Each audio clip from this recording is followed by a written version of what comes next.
ya avanzar mucho más rápido. ¿Qué pasó en la iglesia de Sardis que empezó en el 1517 hasta 1798? En el 1517 comenzó la reforma protestante promovida por Martín Lutero, que era un sacerdote católico, un monje, y estudió la Biblia, que estaba guardada, secuestrada, escondida, fuera del alcance del público, para que la gente no la conociera, no la estudiara. Y luego, pues, estaba la Inquisición persiguiendo y matando. El método de ellos era y es asesinato, matar. Creen que trabajan en nombre de Dios, que trabajan para Dios cuando hace eso. Por eso llamé la atención para que leyéramos allí en el Evangelio de San Juan, capítulo 16 y el versículo del 1 al 3. Cuando Jesús dijo, esta cosa he hablado para que no tengáis tropiezo, le dijo a los discípulos, os expulsarán de las sinagogas, y aún viene la hora que cuando cualquiera que os mate pensará que rinde servicio a Dios, y harán esto porque no conocen al Padre ni a mí. Y que Jesús le dijo esto a sus discípulos porque la sinagoga eran los lugares a donde se reunía toda la comunidad en grupos, en casas, en lugares pequeños. No era el templo era una referencia nacional. Estos eran lugares a donde ellos se reunían para estudiar la Biblia, las sinagogas. Y cuando echaban a alguien de la sinagoga, simplemente era porque lo consideraban fuera de la familia judía, del contexto del pensamiento y la religión judía. Pero Cristo aquí le anunció que lo iban a echar a ellos de las sinagogas. Y fue así por causa de Cristo, pero ellos cuando Cristo le dijo esto, ellos no sabían que Cristo iba a ser rechazado así, y los seguidores de él. Pero ellos ya estaban advertidos que por causa de Cristo lo iban a expulsar de las sinagogas, pero no solo eso, pero que también iban a matarlos. Pero ellos creían que cuando mataban en nombre de Dios, hacían un servicio a Dios, pero Cristo aclara que el que hace estas cosas en nombre de Él, simplemente porque no lo conoce. Harán esto porque no conocen al Padre ni a mí. Ok, entonces allí en el 1517, que entró la Reforma Protestante y se expandió por toda Europa se hizo protestante a partir de 1517 hasta hoy. Y solamente quedaron países, solamente Italia, España y Portugal, que no se hicieron protestantes, y alguna gente en Francia. Y entonces la Iglesia Católica se reunió por causa de este desafío tan grande, y se fortaleció mucho, porque recuerde, esto está pasando en 1517, y en el 1492, digamos que estos son unos 17, 25 años antes de que Colón viniera a América. Así que cuando ya la reforma estalla en 517, 1520, 30, 1550, 1600 y hasta hoy. Entonces, la Iglesia romana reaccionó con lo que se llamó el Concilio de Trento, que duró unos 30 años, el concilio más largo del 1530 y algo a 1560, solamente reunido para ellos discutir cómo enfrentaban, cómo manejaban la situación del protestantismo.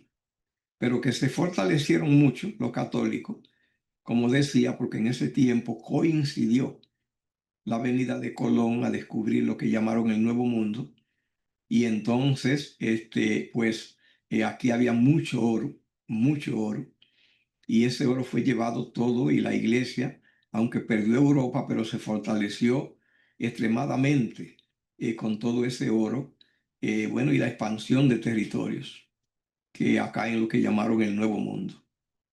Todo la América Latina, América Hispana y también la América portuguesa, que es Brasil, todo eso más se ayudó mucho, se expandió mucho, aunque perdió Europa. La Iglesia Católica entonces llevó a cabo el Concilio de Trento para elaborar estrategias como enfrentar a la Iglesia y a los protestantes, que se difundieron y bifurcaron en muchas iglesias, en Inglaterra, en Alemania y en Holanda, sobre todo. Fueron los países más fuertes en el protestantismo y en difundir. También llegó al norte, Suecia, Noruega, todos esos países se hicieron protestantes. Esto, entonces, surgió un nombre importante allí. Fue el nombre de Ignacio de Loyola.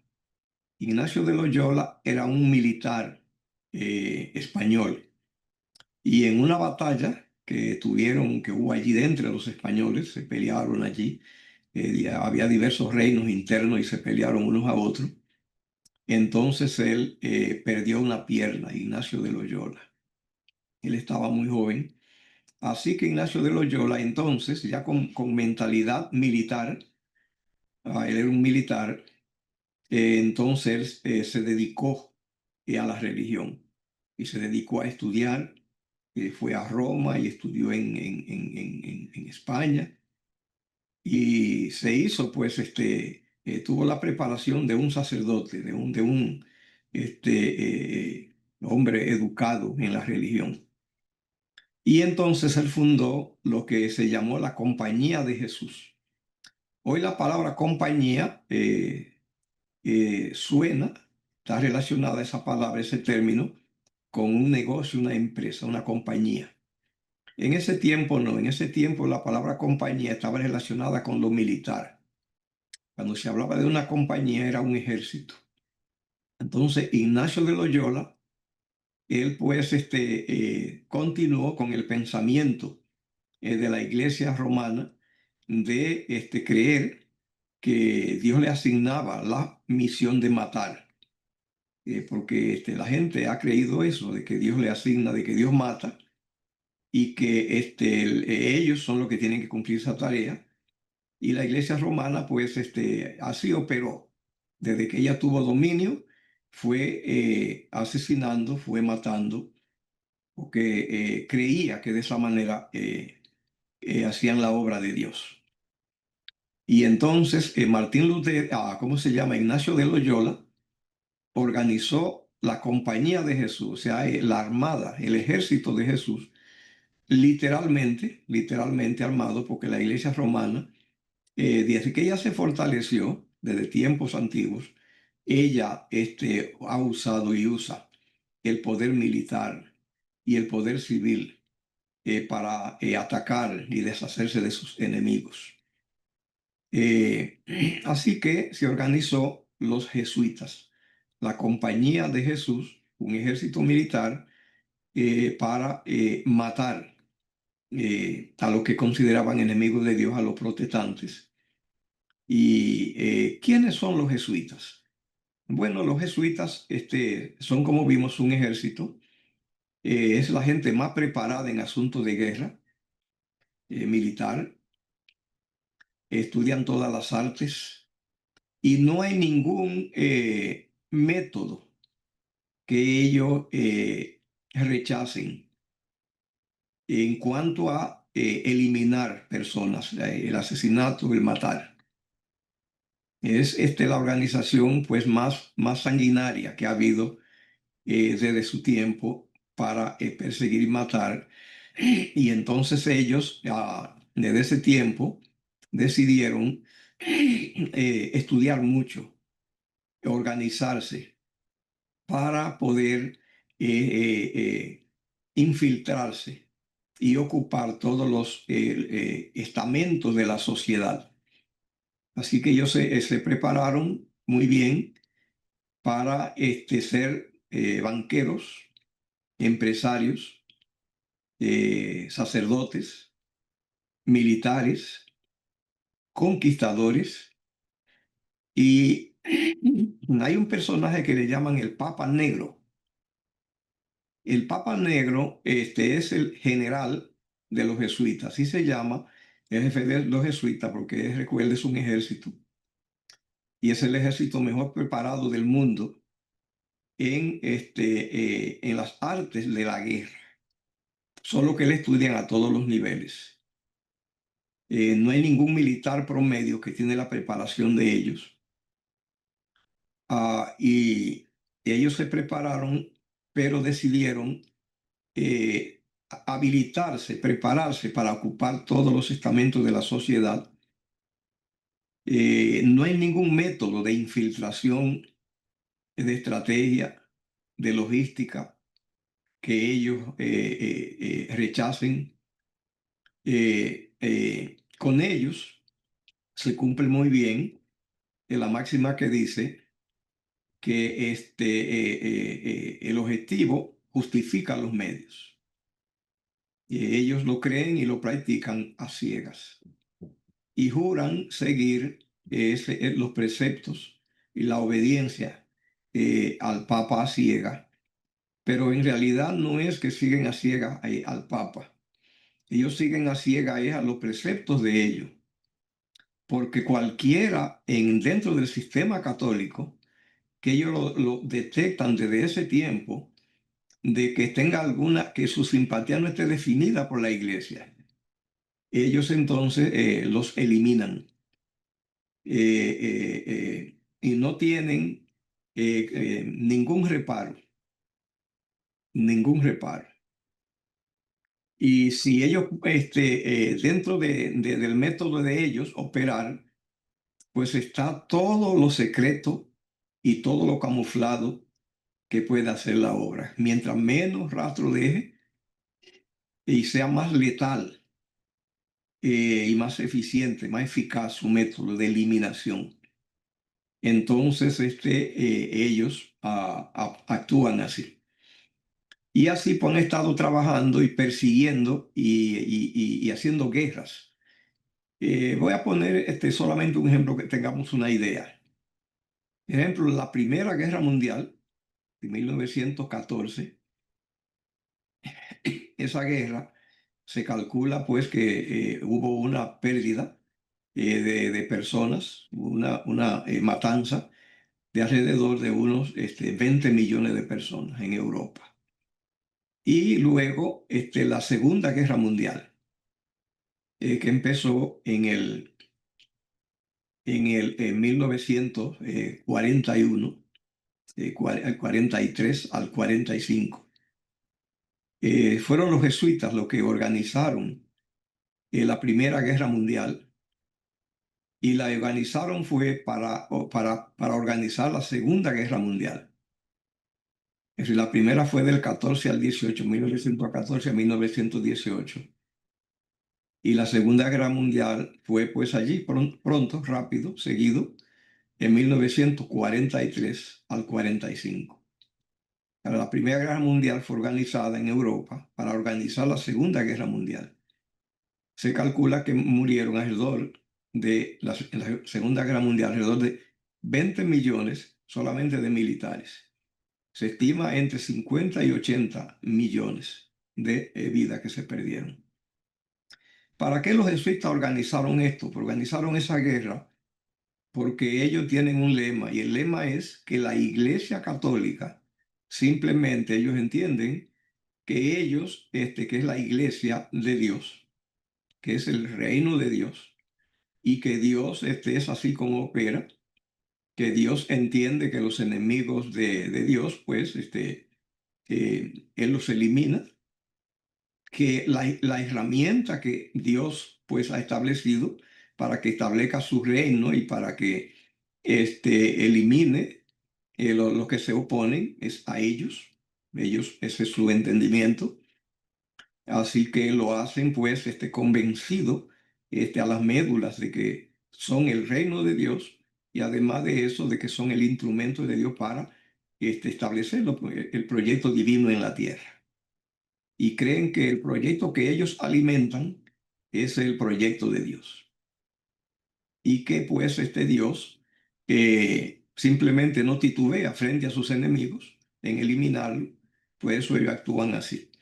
Por eso fue que enfaticé en la lectura de Juan 16, del 1 al 3, el asunto de que cualquiera que os mate piensa que rinde servicio a Dios, pero no conocen al Padre ni a mí, porque Dios no opera así. La Biblia dice que Pablo, Saulo de Tarso, él fue derribado, cayó al suelo, porque una luz lo encegueció. Se puede leer a Hechos 9, y oyó una voz que le decía, y era Cristo: Saulo, Saulo, ¿por qué me persigue? Y que de allí se levantó, y usted conoce el resto de la historia, puede leerlo en Hechos, en 9 en adelante, la historia de Pablo. Pablo creía, como creía Ignacio de Loyola y como creen los miembros de su compañía, de su ejército. Ignacio de Loyola murió hace mucho tiempo, pero la organización desde ese tiempo simplemente se fortaleció y se la arregló para infiltrar todos los estamentos de la sociedad, porque creen que el mundo en su conjunto, todo el planeta, es un proyecto divino. Creen que la Iglesia romana es el proyecto de Dios. Creen que Dios simplemente no tiene reparo con los que son sus enemigos, y creen que Dios simplemente, ellos son los instrumentos para ejecutar la obra de Dios, de establecer el reino de Dios y de eliminar de la tierra la gente que no es de ellos. Esa es la creencia, y no hay reparo en metodología para eliminar y destruir naciones. Así que entonces, ¿qué buscan los jesuitas cuando ellos organizan una guerra como la Segunda Guerra Mundial y todas las guerras que se realizan en el mundo? Lo que buscan es que cuando se le está yendo de la mano el poder mundial, entonces conspiran para producir el caos en la tierra. Porque en medio del caos, entonces, ya allí, las leyes que están establecidas, ya allí en medio del caos, en medio de la guerra, esas leyes ya se sacan de vigencia. Ya allí no hay parámetros. Así que ellos destruyen todo el sistema en una guerra de confrontación en las naciones, ¿no? Y para entonces, como dice el adagio, pescar en río revuelto. Allí se aprovechan, y ya sin correr el riesgo de que se les va a pasar cuenta, porque tampoco ellos operan a la luz del día. Los métodos de simplemente yo trabajar en la secretismo más absoluto posible sin dejar rastro, ese es su metodología. Con tal de que la gente no conozca que ellos existen y no conozcan quién es ellos. Y ellos están en todos lados, son omnipresentes, porque ellos estudian todas las áreas. Ellos son banqueros, son militares, son científicos, y son catedráticos de las universidades, son maestros, porque ellos se preparan, estudian, y son agricultores, son granjeros, y son banqueros, son todo, financistas, empresarios, todo. Y el trabajo que no deje rastro, que la gente no sepa quiénes son, dónde están, quién hizo, esa es la metodología. Y no hay ningún reparo en metodologías, no importa si son sanguinarias. El fin justifica los medios de mentir, crimen, engaño, atraco, robos, que todo se vale. Así trabajan los jesuitas desde el tiempo de Lutero, y trabajarán hasta el fin. Así que entonces la Segunda Guerra Mundial fue para cazar en río revuelto, pescar en río revuelto, deshacerse de personas que en condiciones normales estaban establecidas, tenían estatus, tenían poder, eran gobernantes, en medio del caos, allí se elimina todo el mundo y cuando ya entienden que han alcanzado toda su meta de destruir todas las instituciones que se volvieron fuertes, sin ellos, sin el permiso de ellos, sin el control de ellos, ellos la destruyen toda. Y cuando todo está hecho un caos, pero ya ellos tienen todo en control, alcanzaron sus metas de destruir a todo lo que no, lo que le obstaculizaba su control. Y entonces ellos organizan otra vez el mundo, el país otra vez con elecciones, con todas las leyes que hay, y lo ponen de nuevo en orden. Pero ya en el caos, ellos se aseguraron de agarrar todos los puestos claves y eliminar toda gente que había crecido sin estar bajo el dominio de ellos. Por ejemplo, la Segunda Guerra Mundial, para que tengamos una idea, que fue toda Europa envuelta, por eso se llamó mundial, ellos simplemente la organizaron porque tenían unos objetivos, porque ellos tienen objetivos en la Tierra. ¿Cuál es su objetivo? Cualquier cosa que se está yendo de la mano, ellos entonces buscan cómo desorganizar o lograr poner en orden, en el orden de ellos la cosa. En la Segunda Guerra Mundial los jesuitas tenían unas cuentas pendientes que ellos organizaron eso porque tenían que organizarla. Una de las cosas que los jesuitas tenían pendiente era que cuando ellos persiguieron a los judíos, muchos años antes, en el tiempo de que Colón vino pues, a América, en esos años, eh, España fue gobernada por los judíos y los árabes, y ellos ahí convivían juntos. Por 800 años, los árabes y los judíos, ellos gobernaron España por 800 años. Así que era una comunidad árabe y judía España. Y en el tiempo que Colón vino a América, en ese tiempo es que los españoles de España derrotaron a los judíos y a los árabes. Así que entonces la iglesia romana derrotó a los judíos allí en Europa y le puso tres condiciones. Le dijeron, o mueren o ustedes se van a otro lugar del mundo, ustedes huyen, se escapan, o ustedes se hacen católicos. Esa fue una de las tres condiciones. Porque esos judíos poderosos, el judío es muy próspero, tiene una inteligencia especial para ser rico y científico. Así que entonces ellos eran ricos y también eran sabios en la medicina, en la química, en la matemática, en la física, eran extraordinarios en España. Pero la iglesia romana no estaba contento porque esta gente tenía mucha prosperidad, pero no respondía a la obediencia papal. Además, la iglesia romana se opone a que haya gente con poder que no es gente que es de ellos. Y el judío, pues, no hacía eso de someterse, pues, a ellos. Tiene otra corriente religiosa. Así que entonces, la Inquisición persiguió y atacó a ese judío conquistado en España y huyeron los que tenían la posibilidad económica, los judíos. Huyeron a Holanda y a Alemania. Ahora, en el tiempo ahora ya de Martín Lutero, que han pasado ya después de eso ya bastante tiempo, han pasado un tiempo, allí pues Alemania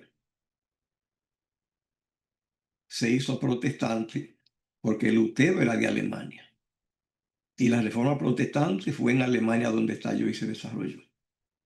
Así que Alemania tenía dos cuentas pendientes con el Vaticano. Una de ellas era que cuando los judíos fueron perseguidos en España, Alemania le dio albergue y ellos no pudieron alcanzarlo allí para eliminarlo. Y esa cuenta estaba pendiente ahora en la Segunda Guerra Mundial.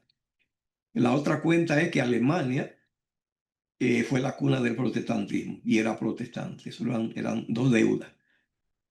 Y otra cosa que ellos querían lograr era que querían destruir a Rusia, porque Rusia también es alguien a lo que ellos buscan destruir, porque la Iglesia Católica Romana es católico romana y la Iglesia Cristiana de Rusia es ortodoxa.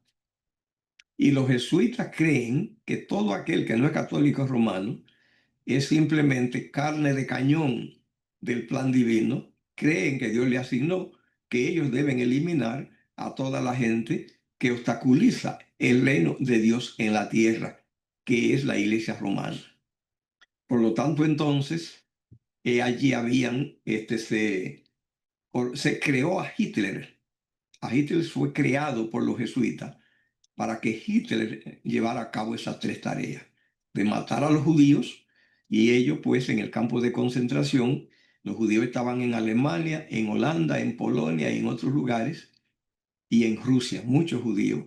Así que matar a los judíos donde quiera que estuvieran todos. Esa fue una tarea que Hitler realizó. La otra tarea que Hitler hizo fue de que atacó a Rusia para destruirla, pero no pudo. El ejército rojo, como le llamaban al ejército de Rusia, resistió después de perder decenas de millones de miembros, pero le hicieron frente y entonces derrotaron a Hitler. Así que quedó pendiente esa tarea de Hitler, no pudo cumplir a destruir a Rusia, porque los jesuitas creen que el que no es católico debe ser eliminado. Pero consiguieron que Alemania fuera destruida. O sea, Hitler era alemán, pero el plan era que Alemania fuera destruida también, porque Alemania ya tenía una deuda pendiente porque era protestante y había que destruir el protestantismo también y la nación alemana, destruirla para que la iglesia romana pudiera establecerse allí. Es la idea solamente cómo funcionan los jesuitas. Cuando la Iglesia católica pues conquistó América Latina, en México, por ejemplo, en Perú, en Colombia, sobre todo en Perú y México, ellos establecieron la Inquisición, siguió acá. Ellos ya en Europa no pudieron más, excepto en Italia, España y Portugal, porque ya se hicieron protestantes, pero aquí sí lo establecieron.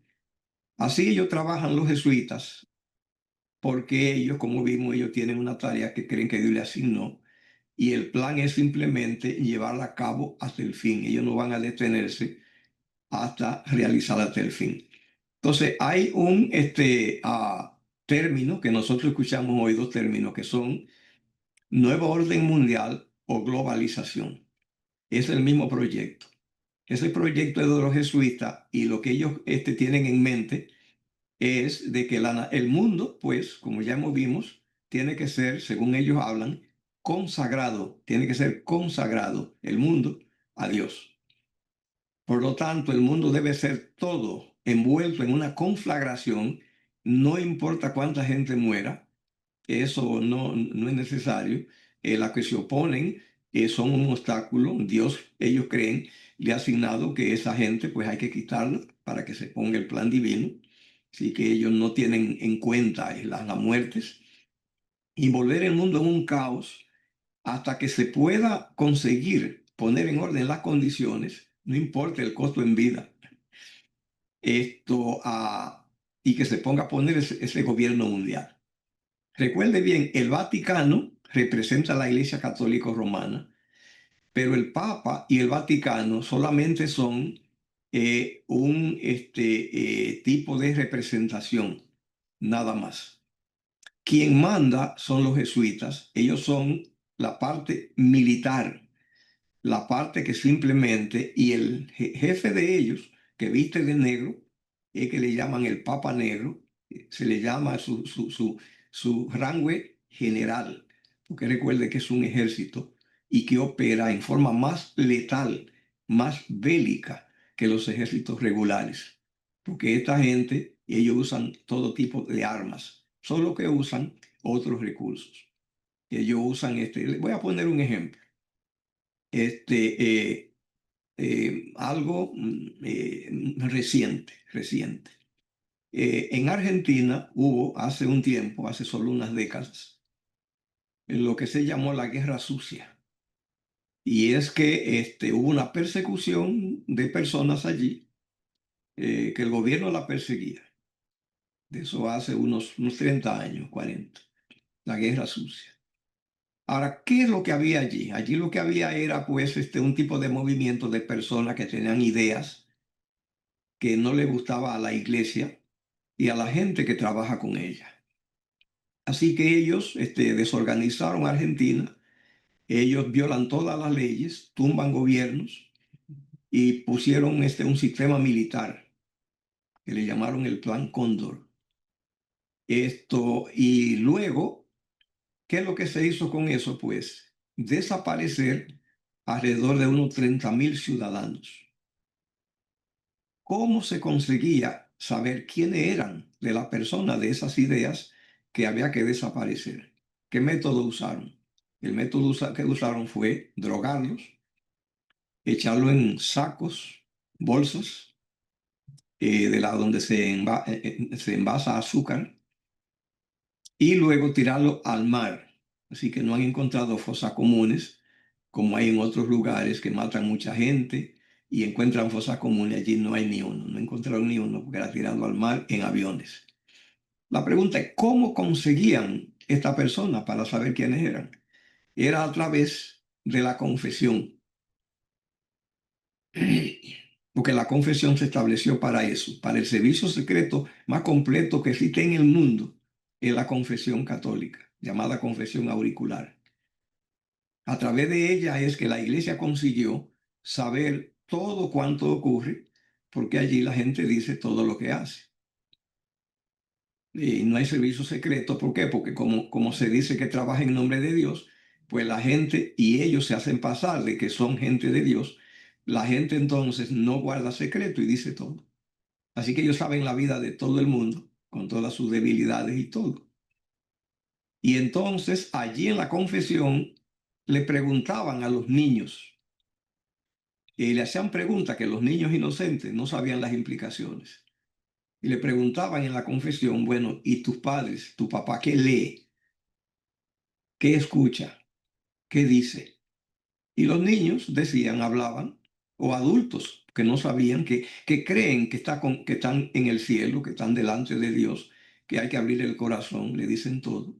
Y de esa manera ellos cogían la información para de una vez llamar a la policía y decir que detuvieran a alguien, y esa gente se desaparecía a través de la confesión. Era que se delataba al papá, a la mamá, al esposo, la esposa, al primo, el abuelo, el tío. 30.000 personas desaparecidas. Es una idea nada más. Ahora, me estoy adelantando un poco porque vamos a estudiar mucho acerca de esto más adelante, del asunto del nuevo orden mundial, que es un plan que ya se está hablando de que debía empezar a ser establecido en lo que ellos llaman la Agenda 2030. Y es que simplemente tiene que ser puesto el nuevo orden mundial. Yo todo lo que hablo es documentado, todo documentado. Yo tengo aquí en mi biblioteca, que ustedes ven a mis espaldas, ahí está el libro que se llama Las llaves de esta sangre, las llaves de esta sangre. Ese libro es el programa de dominio mundial del Papa Juan Pablo II, que murió, pero que él dejó el proyecto. Fue escrito por un jesuita de Nueva York llamado Malachi Martin, o Malaquía Martin. El libro fue publicado en español, pero ese libro salió en los principales idiomas. Está sobre todo en inglés. Ya en español lo dedicaban en México, ya no sale, pero yo lo conseguí.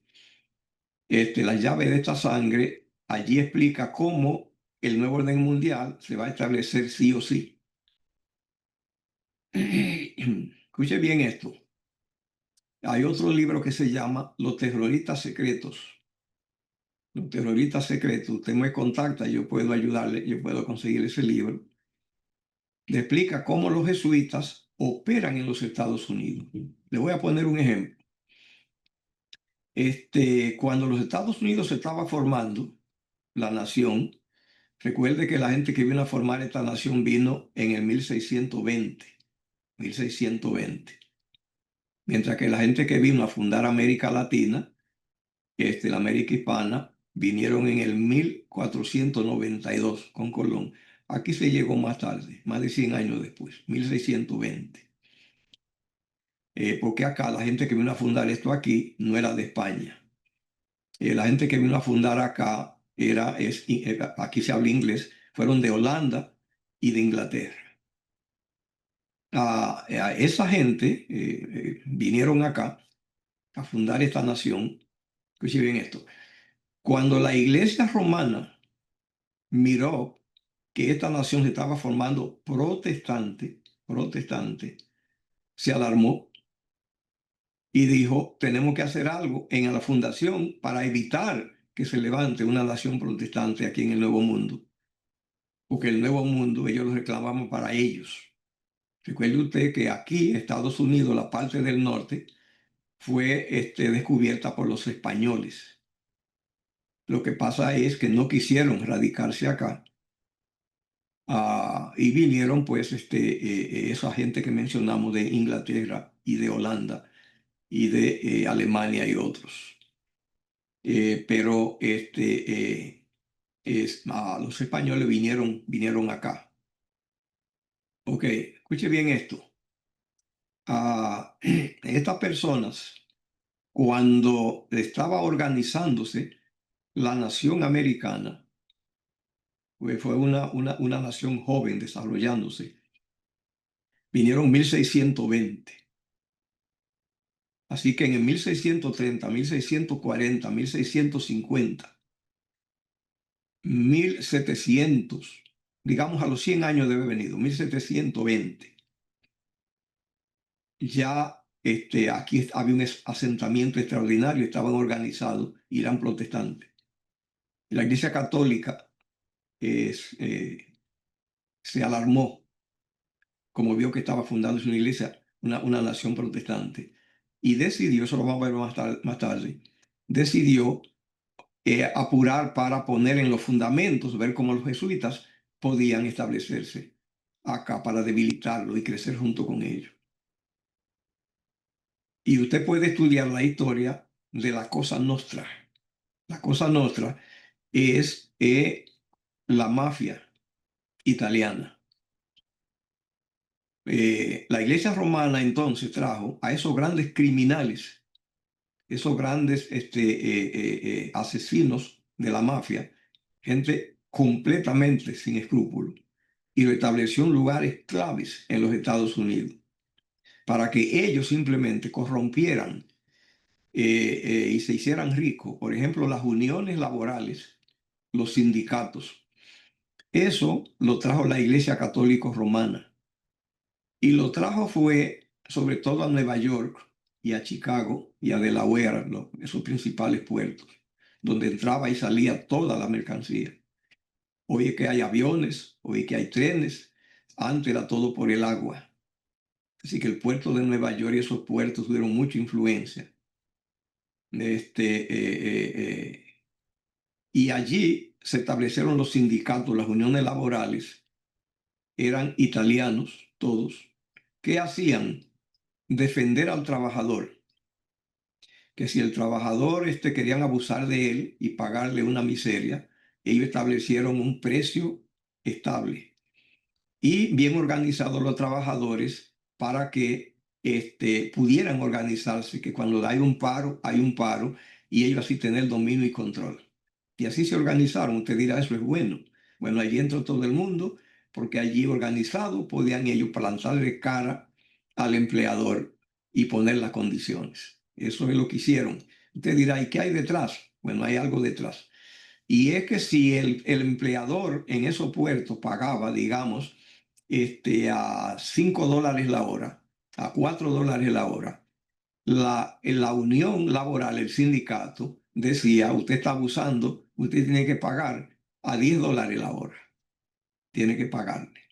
Ok, eso parece y eso floreció, fue extraordinario, porque fue, entonces cuando decían hay un paro porque no quieren pagar o no quieren dar una prestación o no quieren darle bonos, que no quieren darle Navidad, hay un paro, lo conseguían.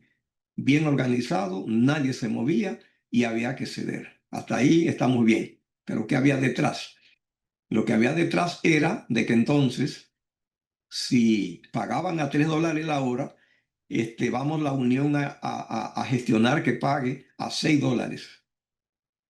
¿Ve? Pero con la condición de que esos otros $3 se le diera solamente uno y en vez de $3 se le daba $4 al trabajador. Y la unión tomaba $2.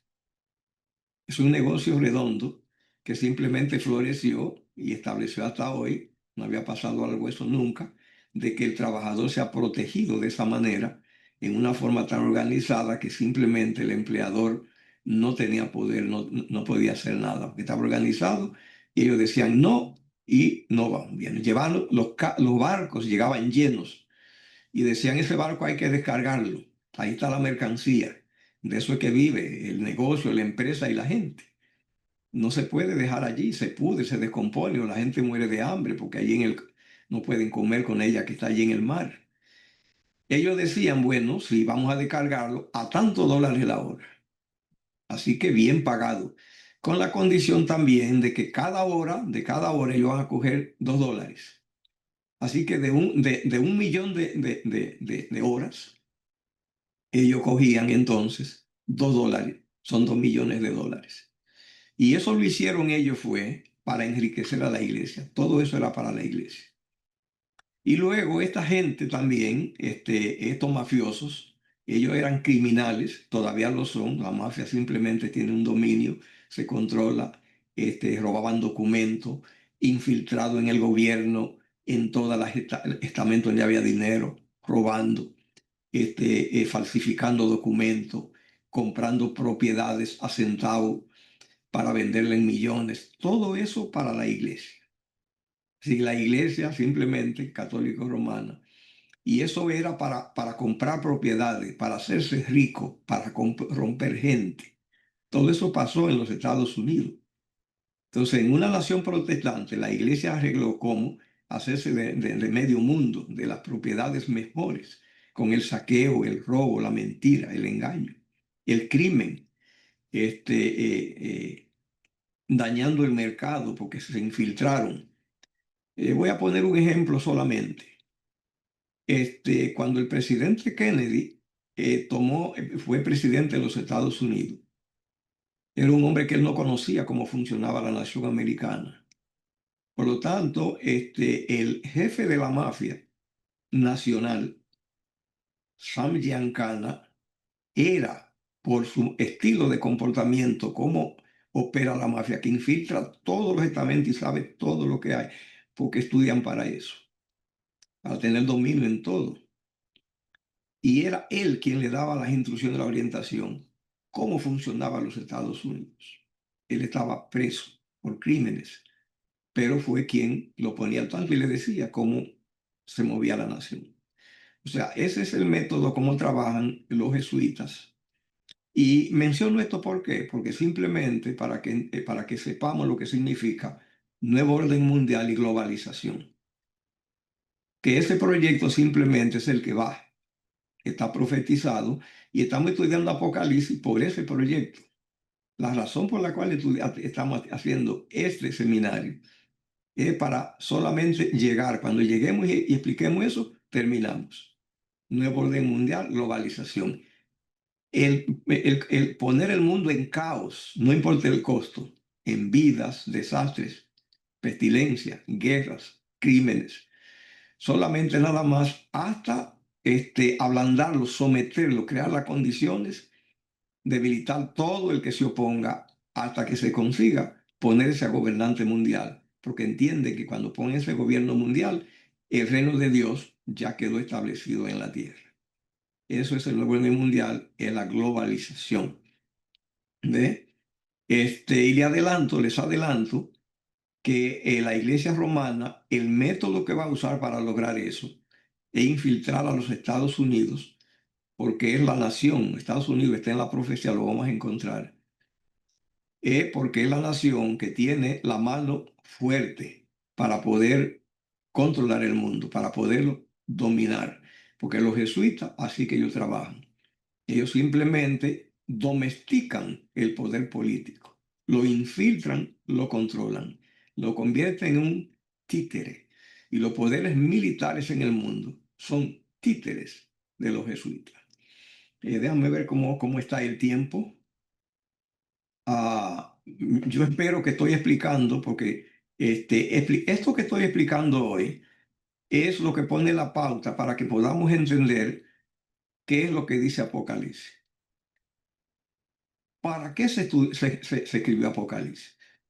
Apocalipsis se escribió solamente para tres cosas.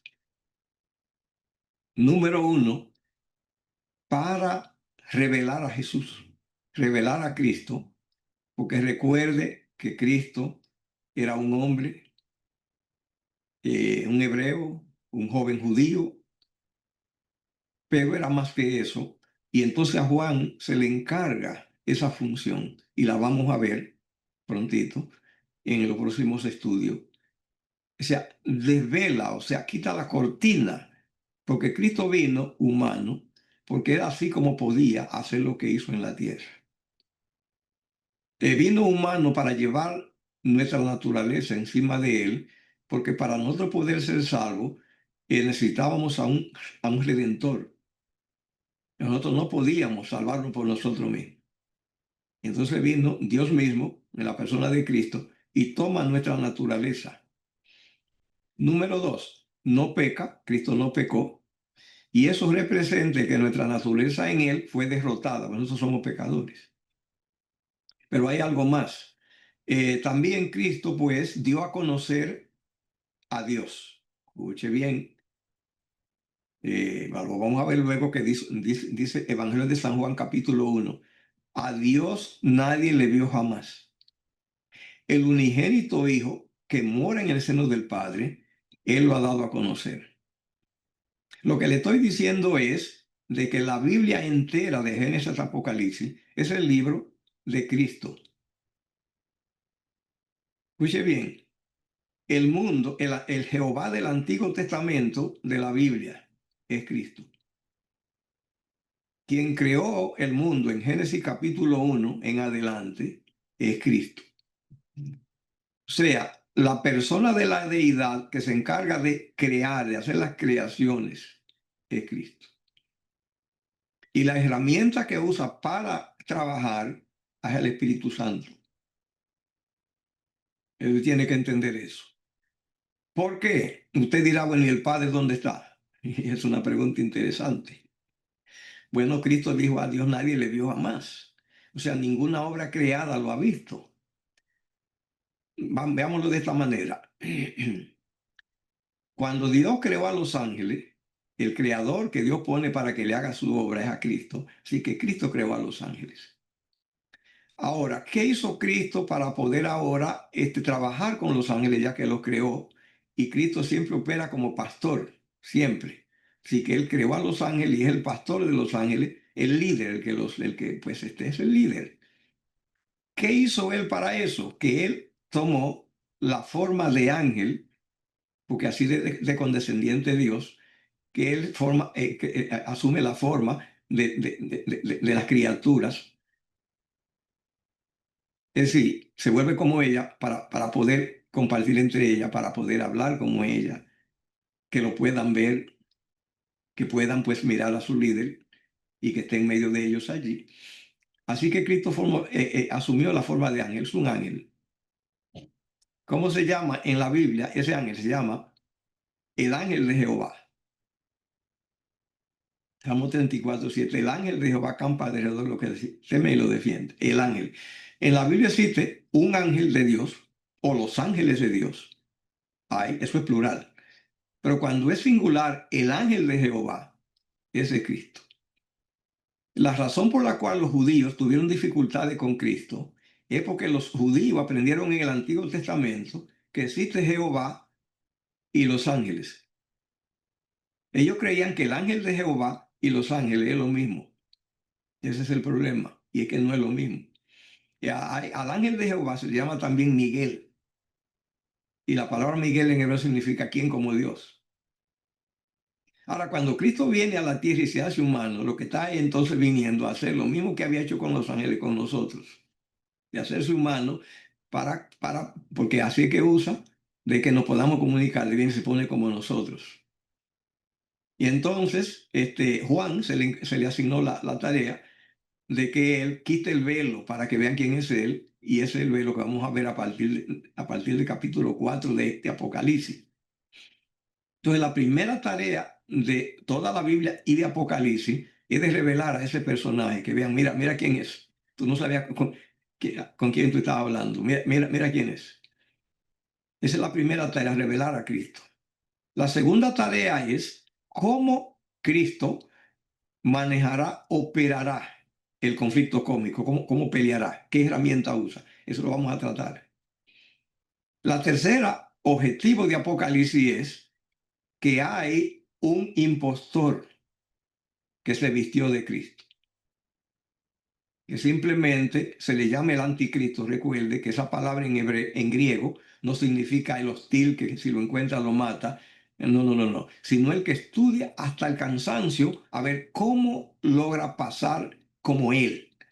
Y Apocalipsis tiene la tercera función, descubrirlo, porque sin revelación no lo va a poder dar, porque él va a copiarlo a la perfección.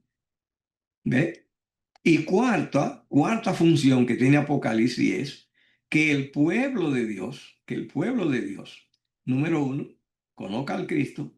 Dos, qué método usa. Tres, entienda la naturaleza del conflicto cósmico. Cuatro, descubra, ve al impostor, que es un Cristo. Él lo copia a la perfección. Sin revelación no lo puede detectar, no podrá nunca. Cristo dijo, van a ser engañados, millones engañados. ¿Ve? Y además que el pueblo de Dios sepa cómo prepararse para evitar el engaño y para recibir al Salvador que viene en las nubes. Esas son las funciones.